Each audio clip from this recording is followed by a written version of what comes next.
Define fear, an unpleasant emotion caused by the threat of danger, pain or harm. The majority of the population fears something. You've most likely experienced the hairs on the back of your neck standing up, sweaty palms, and your heart beating faster and faster and faster and faster. That's fear. It's normal. It's actually, believe it or not, a positive thing. That's because fear helps with what is known as the fight or flight response, which in turn helps us to stay safe and, more importantly, alive. However, fear can consume you and become a problem when your relatively simple fear of spiders becomes a phobia, specifically arachnophobia. And psychologists say there is a distinction between fears and phobias. A fear is an emotional response to either a real or perceived threat, and though phobias are similar to fear, they have one big difference. The anxiety experience is so strong it can begin to impact your way of life. For example, being scared of flying doesn't necessarily mean you have aerophobia. Being afraid of thunder and lightning doesn't necessarily mean you have astrophobia. And being afraid of social situations doesn't necessarily mean you have social phobia. With that said, the fear of something alone can still consume you and prevent you from experiencing your life properly and, more importantly, enjoying it. Some people have certain routines they follow almost religiously to help alleviate certain fears they have. This, for example, could include getting home and checking each and every room, shutting all the doors and having everything locked in the house.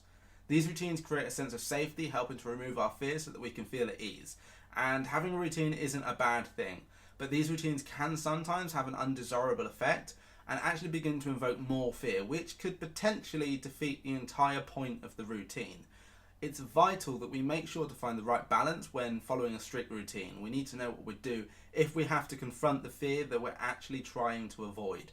And of course, there are people who go out of their way to feel, face and even experience fear. According to Glenn Sparks, a professor and associate head of the Brian Lamb School of Communication at Purdue University, around 10% of the world's population are simply wired to enjoy high levels of physiological arousal.